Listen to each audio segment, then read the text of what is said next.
Dzogchen Today podcast. Welcome on the Dzogchen Today podcast. Here I'm your host, Grégoire, and I'm really delighted to welcome two new guests today, Lama Pemo and Lama Kunsang. Welcome. Thank you. We are also very happy to come here. Yes, exactly. Thank you for your invitation. Thank you.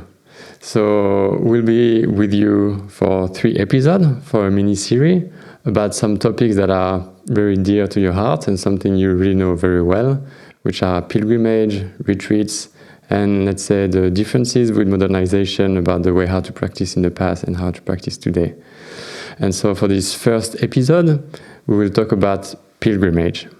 But before that, I'll present you to our audience. So you're both a long-term practitioner.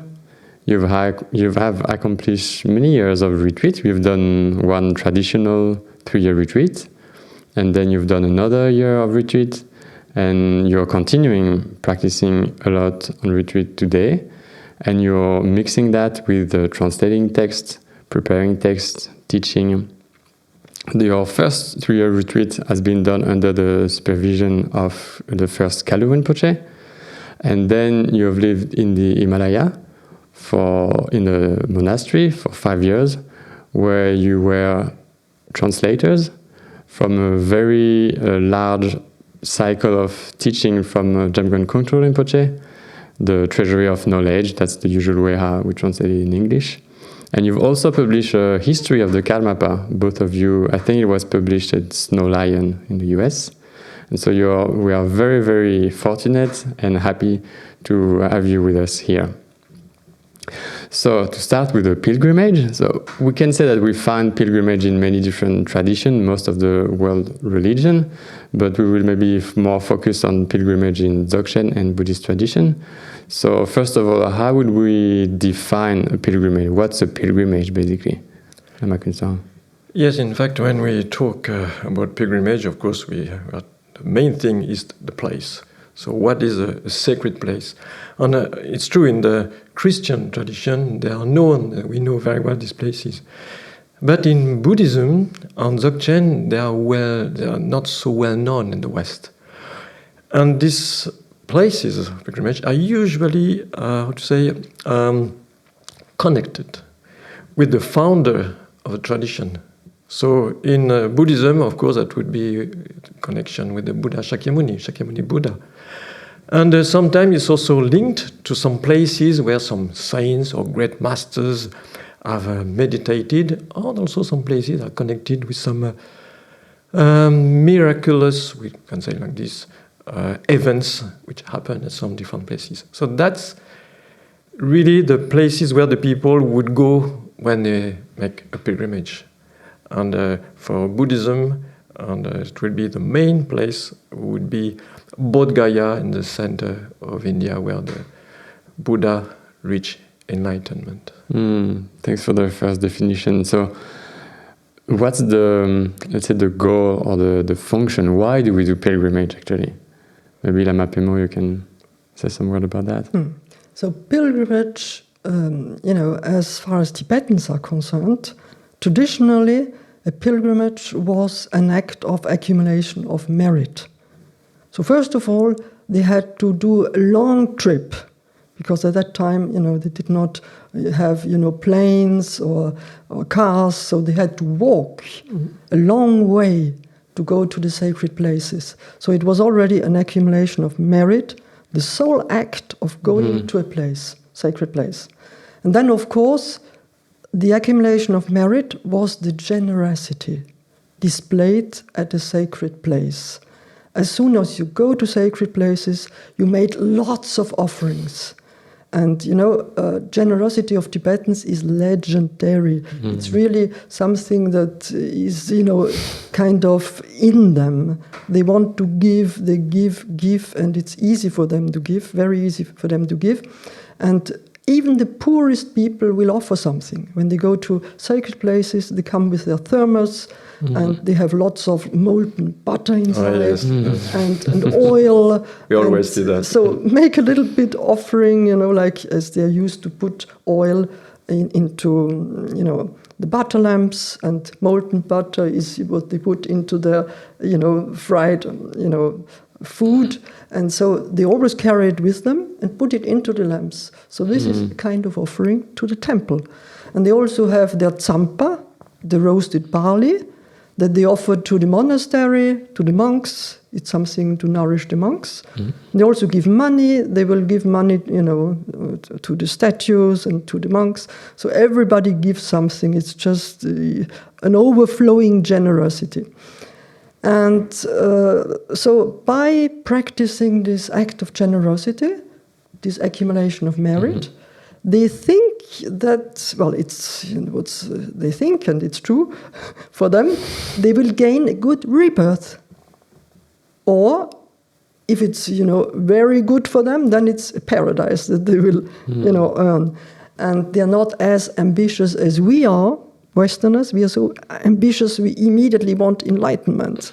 But if we talk with them, many times we were really surprised. They said, well, you are ambitious, you want enlightenment, we want just, a good reincarnation, that's enough, or paradise if we are good. And then they think, well, for the Rinpoches and for the great practitioners, maybe there is enlightenment, but not for us lay people or little practitioners. So they're not ambitious. They think we give a lot of, offerings, we make prayers, and so it will turn out fine. So very modest attitude as compared to Westerners. And then the second goal, of course, is prayers. You go to a sacred place because you make prayers.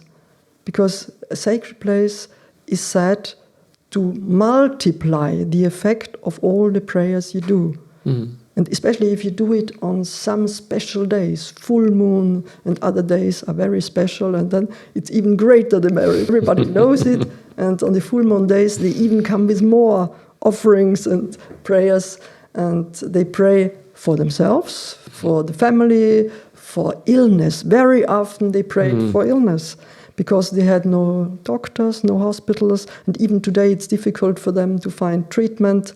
So they prayed for their health, for rebirth, for the world, for other beings, and of course, as I said, for their rebirth, good rebirth. And third thing is, of course, the blessing, to receive blessings. You go to a sacred place to receive blessings, especially for advanced practitioners and yogis and people who practice, because most lay people don't really practice. They recite mantras, but they have no time to practice, so they just recite some prayers and mantras, but they have a lot of devotion. And so for the others, the great practitioners or the yogis, they go there because if one reads biographies and sees that there are lots of visions that can arise in such places. And if you read biographies, you see that many go there and they have spiritual progress, things are happening, and sometimes if Rinpoches go there, the whole place is consecrated by them and gets even richer with blessing. And if you think of Lhasa, the main temple of Tibet, so many Rinpoches have been there. So imagine the amount of blessing in this place. It's just overflowing. It's overflowing, and everybody can feel it. Even non-Buddhists and non-Dzogchenpas. It's really amazing. Wow. So you've talked about all these people who are actually doing pilgrimage. So they are the pilgrims. Can you say a bit what does define them? So what is a pilgrim, a real pilgrim?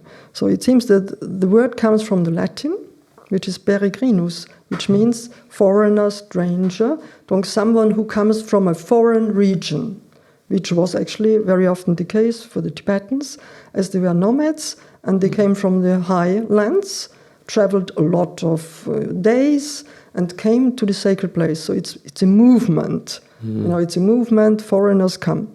Because if you live in the place of pilgrimage, you won't say you're a pilgrim, because the people of Lhasa, they don't do a pilgrimage, they are there. They circumambulate, but they won't say we are pilgrims. It's actually the people from the far who are the pilgrims, and who are kind of, moved and penetrated by deep devotion and spiritual fervor. So this is what distinguishes them from a tourist. A tourist is there for a cultural interest, historical interest. But someone who is a real pilgrim has pure view, which means he has the pure view of the sacred site, which means that for him this site is really something sacred. It's not a place, it's not a monument, whereas for a tourist it's something you can take photos of. So that's the big difference. They go there and think that there's something really special in the place for their tradition. And so you've talked about sacred places. Lama Kunsang, maybe you can say some words about that. What is a sacred place, and how does it different from ordinary place or non-sacred place?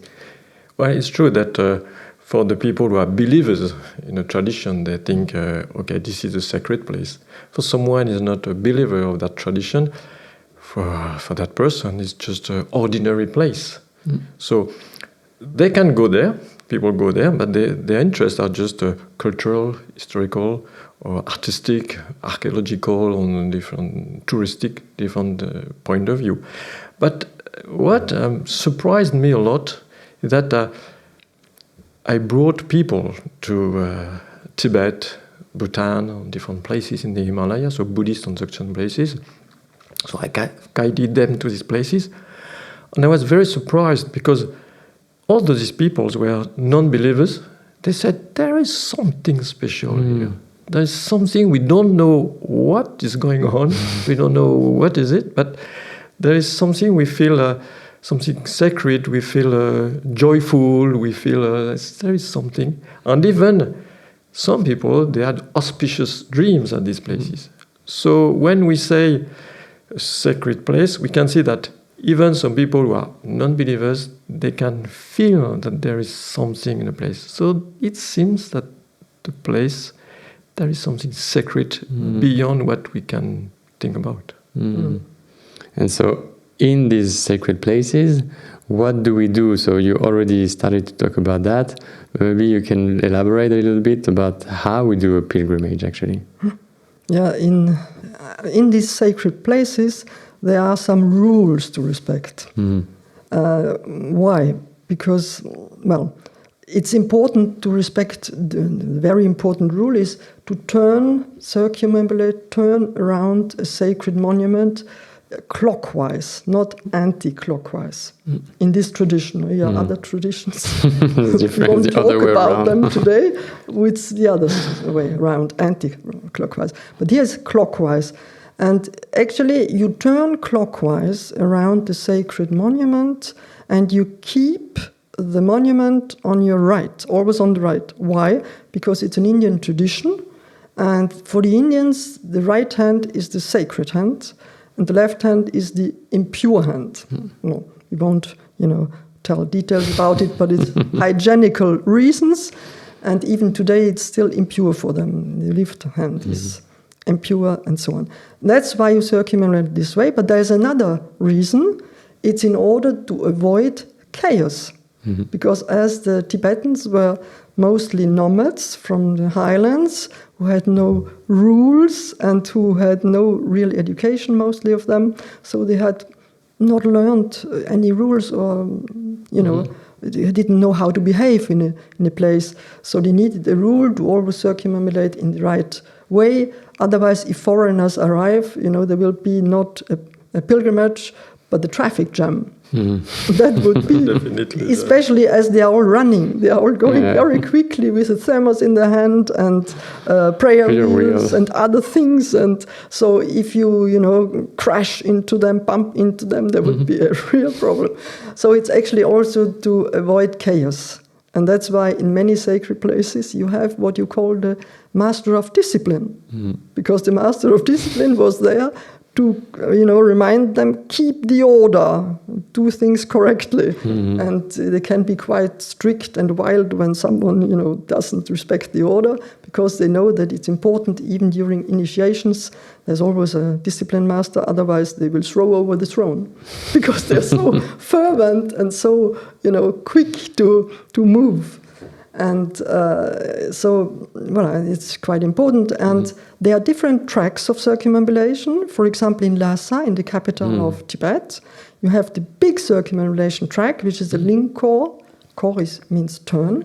and you go around the city, the inner city. Well, now it's very big, Lhasa, but it's the main city, and you circumambulate. And when we were there, this was some time ago, well, many years ago, in the 90s, we stayed there for several months in Lhasa, and we could join in the circumambulation. Oh, that was amazing. It was amazing. Really, yes. Yeah, with all the Tibetans who were walking there and reciting, loudly their prayers and mantras, despite all the difficult situation in Tibet, they would not get discouraged. They were there shouting their mantras and reciting, and it was a very difficult time at that time for them in their country. But they didn't mind. They just were there 3 o'clock in the morning, 4 o'clock in the morning, and walking there very quickly and, warming up in winter because we were there in April, where it was quite cold. So they were warming up, running quickly around.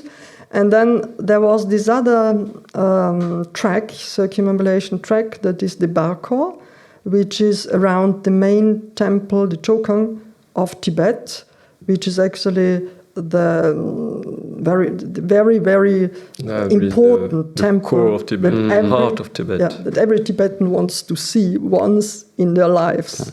Nearly everyone wants to make one pilgrimage. It's to Lhasa, and it's a far way for some people. And so they make this Barkor, which means intermediate circumambulation, and inside the temple you have another circumambulation, which is the Nangkor. Nang means inside, which is around the chapel of the famous statue, because the Dzogchen is the famous, temple where you can find the big statue of Shakyamuni that was brought to Tibet in the 18th century, and that is really, really something that the Tibetans, venerate. It's something really they want to see and venerate, and they make all the circumambulation around this chapel. And so this is something, that everybody has to respect and to do when they go on pilgrimage. And so Lhasa. Maybe we found reason in the history, in the past, why we go to specific places, why we go to these sacred places. Maybe Lama Kunsang, you can say a few words about this traditional origin. Where does that come from? In fact, the origin is Indian. So, 3,000 years ago, the Hindus have made this system, let's call it like that, of having a center and having the we call the periphery. So what is around, and that is really the definition of a mandala.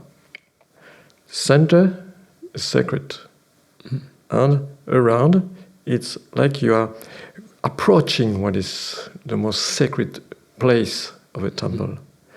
So in the Hindu tradition, and it's still like that nowadays, in that chapel only the Brahmins, the priest, can go and deliver the offerings.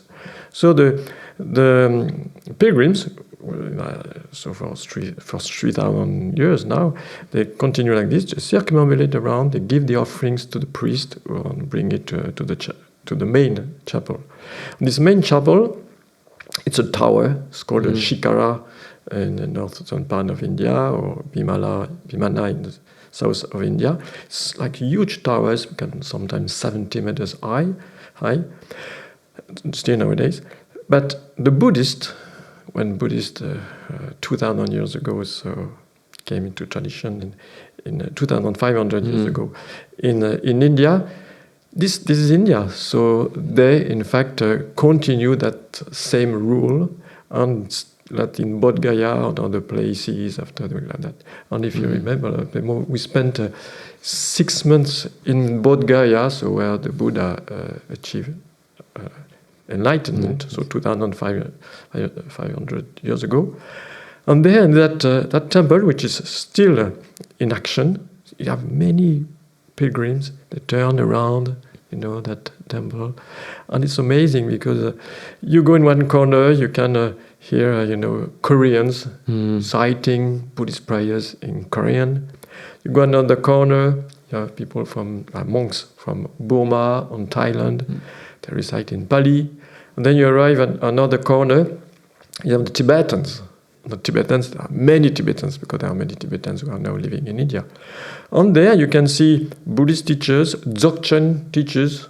So when we were there was Chata Rinpoche, Nyushulken Rinpoche, so quite a lot of Dzogchen masters also there, making prayers. And so it's really that tradition coming from the Hindus and then to the Buddhists. And everybody could just sit there, meditate, everybody put their things there and they stayed there for weeks, just meditating, doing retreats.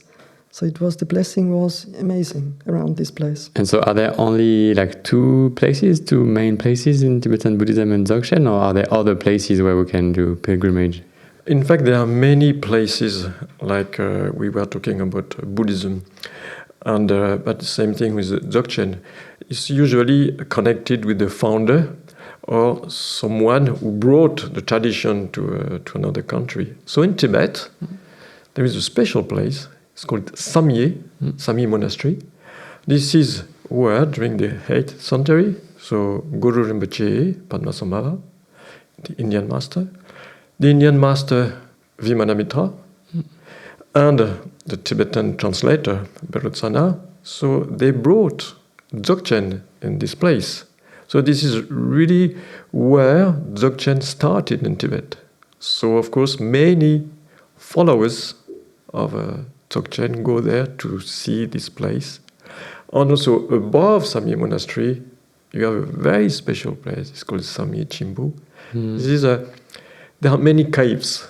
And in this place, the 25 main disciples of Guru Rinpoche Padmasambhava meditated there. This is also where, during the 14th century, Longchenpa, the great Longchenpa, as you know, so stayed there, and his relics are there. And during the 18th century, we have, of course, Jime Ringpa, with the revelation of the Longchen Intik. So for Dzogchen, there are many places, but this one is particular.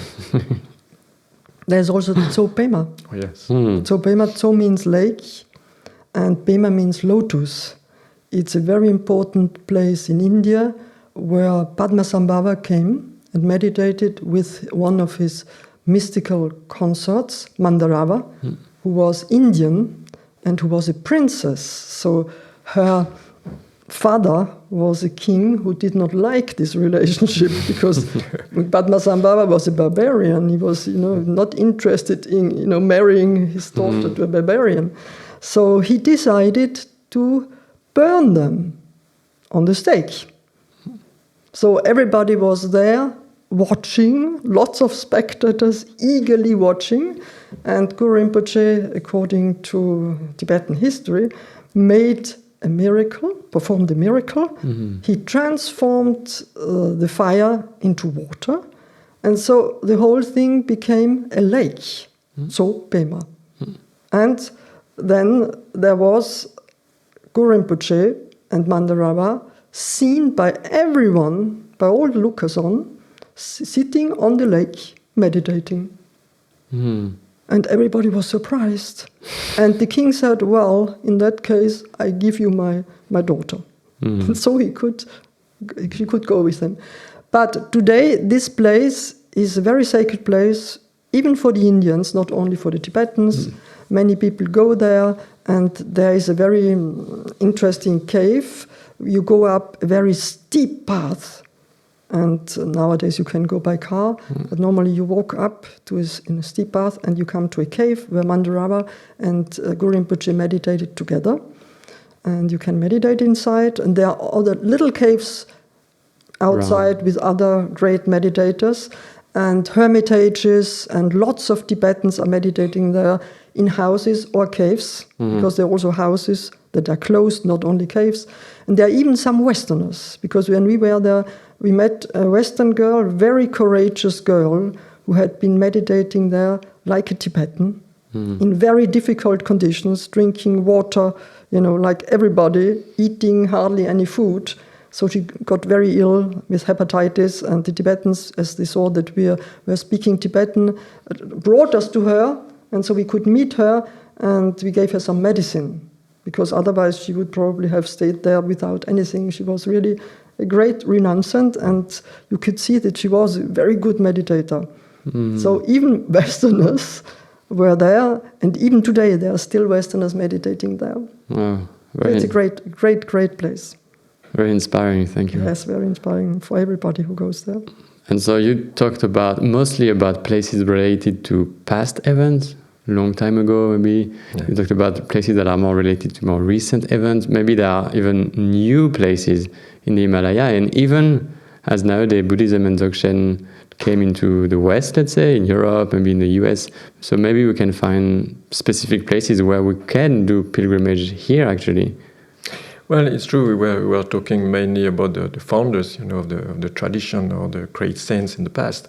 But we can see that Buddhism and Dzogchen, they are still living traditions. So because of that, we can still see some new places, new sacred places. And of course in Asia, the Himalayas in that tradition. But now we can see that even nowadays in the West, since Buddhism and Dzogchen are now taught in the West, that some places are developing sacred places. So in America, for example, where Dzogchen Today and others, great Buddhist and Dzogchen masters came. In Brazil, where Master Chakdu Tulku Rinpoche went there, and also in Europe, and also in France. So we are more and more sacred places appearing, like here at La Sauveté, for example, in France. It was blessed by Milaken Rinpoche under the vision of his master, donc Alor Choten. So we can see it's a living tradition, and there will be, even in the future, more sacred places, especially in the West. And going to these places, so it seems to bring a lot of positive merit and positive thing for this lifetime and the future lifetime for believers. But is it something that you really have to do? Is it, you'd say, an obligation to go on a pilgrimage, or not really? And maybe we'll see that there could be another way. I don't know if it's a deeper way, but another way how to understand pilgrimage. Maybe you can say some words about that first, Lama Kunsang. Yes, in fact, this is a very, very important point, that if we compared with the other tradition or the religions, in fact, a pilgrimage is not compulsory in Buddhism and Dzogchen. It's okay to do pilgrimage, but it's not what is important. We can see that many masters achieved enlightenment, although they have never made a pilgrimage in their life. So that's why, okay, it's nice, let's say, but it's not, in fact, compulsory. And so what would be the other way, or deeper way, or another understanding of pilgrimage, Lama Pemo? Well, external pilgrimage, it's good, let's say, maybe to make one or two, because it's very inspiring, you get blessing. But if you compare external pilgrimage and internal pilgrimage of the two, the second one is more important. Because it's really the journey to the discovery of the nature of the mind, and also of the very essence of what we are really, what we really are. So it's the real trip, the real, journey. Real pilgrimage. Yes, but it is very long. It's a long journey, but there's a lot of resemblance. So it means that the two, have, similarities. Because if you go on a trip, on an external trip, there can be, as it was before, nowadays it's easier with planes and cars and so on, very comfortable for Westerners, but it wasn't like that for Tibetans before. And even today, it's not so easy for them to do pilgrimage. So in that case, you can say it resembles also external pilgrimages, because there's something difficult about it. You have to go there, you have to move, and you can overcome difficulties. There can be storm, there can be snow, there can be wind. Sometimes there can be, crossing deserts for some while, where you think nothing is to see there, and then suddenly very beautiful landscapes can come where there's the bright sun shining out of the blue sky, and everything is so beautiful and marvelous. Yeah? And then there can be steep going up sometimes and very quick, and then there can be some going down, difficult going down sometimes and going up. And so all kinds of things can happen with all kinds of movements on the internal journey, just like on an outer journey. But as an old saying says, it's well known that instead of trying to visit more and more new places again and again and again and again, like some people do in the West, because it's just easier to travel all the time instead of looking at oneself. So let's say in that case, the old saying says, instead of always wanting new things, new places, the best is to see what you seem to know, what you already think that you know, old places, familiar places, with new eyes. Which means that you won't transform the environment or the people who are around you, but you just transform your vision of what you have already seen before, but it will be different. And this really corresponds to the Dzogchen view. Exactly. Because Dzogchen view is, don't transform yourself, don't transform the environment, transform your vision. And that's actually the goal. That's where everything is. And so you can say the outer pilgrimage won't probably change your vision so much. It's more important to do the inner pilgrimage. Oh, excellent. You want to add something, Lama Kunsang? We could say that, in fact, we were talking about ordinary places, on sacred places. Where if we look at the vision of Dzogchen, in fact, everything becomes a sacred place. So, in fact, if everything is a sacred place, it means also ordinary. It doesn't make any sense. Ordinary or sacred is the vision which makes the difference. Thank you so much to both of you. Thank you. Thanks to have come here. Thank you. To visit us in these sacred places. Yes. Ordinary or sacred places at the same time.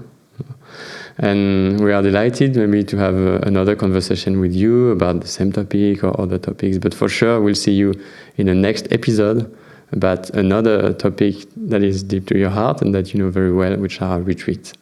So thank you for having been with us. Thank you. And see you soon. Thank you.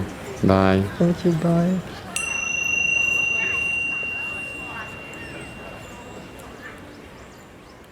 You can find more episodes on your website, dzogchentoday.org. If you enjoyed this episode, please rate and review us on your favorite podcast app and share it with your friends. We will be pleased to receive your feedbacks on podcast@dzogchentoday.org.